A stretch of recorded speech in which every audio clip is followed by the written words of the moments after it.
Hello students. आइए आज मैं आपको सिखाती हूँ किस तरह डी ब्लॉक एलिमेंट्स का 3D ट्रांजिशन एलिमेंट्स का एटॉमिक नंबर और इलेक्ट्रॉनिक कॉन्फ़िगरेशन लिखा जाता है।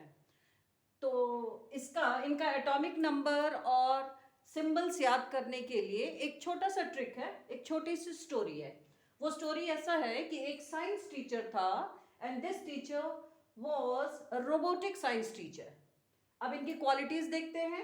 ही was very intelligent, very rich, but at the same time he was cruel and wacky. Wacky और एक्सेंट्रिक, दैट मीन्स सन की। Now let's see why we are using this terms. और आने वाले वीडियो में और इस वीडियो में आपको पता चल जाएगा कि इस तरह के टर्म्स इनके लिए क्यों यूज किए जा रहे हैं। तो लेट्स राइट। तो शुरू करते हैं 3D ट्रांजिशन सीरीज। इनके जो एलिमेंट्स होते हैं वो होते हैं science teacher, very cruel man, his name was फी को नी कू जेन।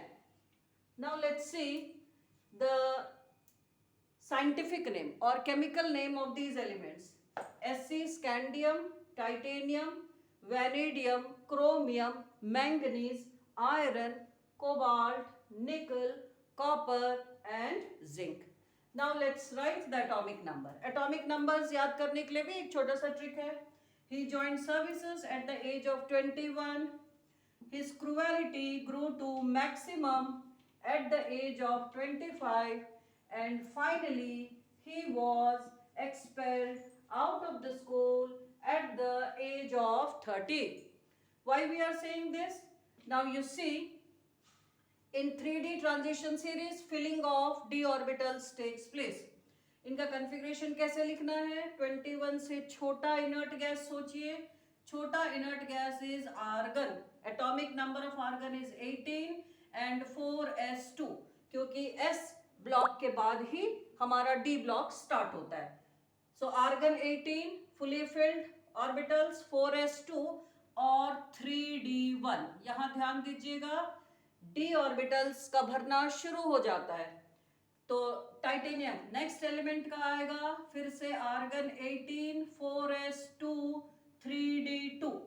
अब कॉमन देखिए, आर्गन आर्गन सब में रहेगा, 4s2 भी सब में रहेगा एक्सेप्ट क्रोमियम और कॉपर, क्योंकि इनमें एक्सेप्शनल इलेक्ट्रॉनिक कॉन्फ़िगरेशन होता है. नाउ आप देखिए, डायरेक्टली हम लिख सकते हैं 3d3 वेनेडियम. ये 3d4 होना चाहिए लेकिन होता नहीं है. Next 3d5 maximum unpaired electrons. That's why we said that chromium में सॉरी यहाँ पर इनमें मैक्सिमम अनपेड इलेक्ट्रॉन होता है. एंड वी नो जैसे मैक्सिमम अनपेड इलेक्ट्रॉन होता है, that becomes highly paramagnetic in nature. Next filling of orbital starts place, d orbital starts place. That means ये जो अनपेड इलेक्ट्रॉन्स है अब पेयरिंग करना शुरू कर देते हैं. तब हो जाएगा ये d6, लेकिन अनपेड इलेक्ट्रॉन कम हो रहे हैं. ये है d7, ये है 3d8, 3d9 होना चाहिए लेकिन होता नहीं है क्योंकि एक्सेप्शनल है. तब आता है 3d10. अब हम एक्सेप्शनल कॉन्फ़िगरेशन देखेंगे, इसे कैसे लिखा जाता है. एक्सपेक्टेड है argon 18 4s2 3d4.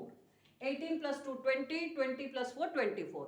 But this is not the actual configuration, because what happens here, one electron jumps from 4s to 3d.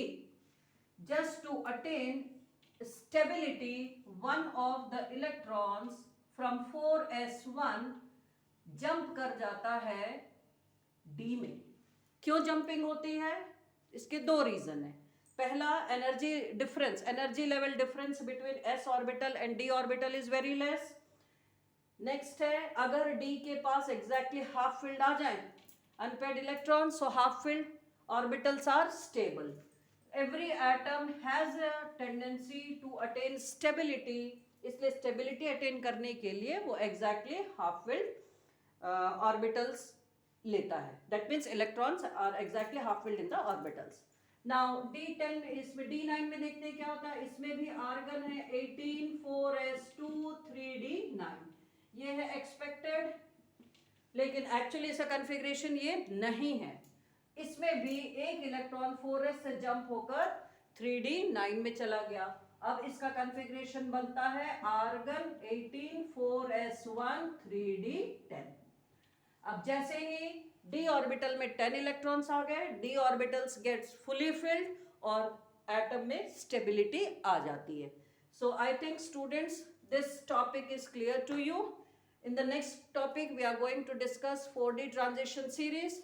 अगर आपको कुछ डाउट्स हैं, कमेंट्स हैं, तो आप कमेंट कर सकते हैं. आप भी सीखिए, औरों को भी वीडियो शेयर करिए.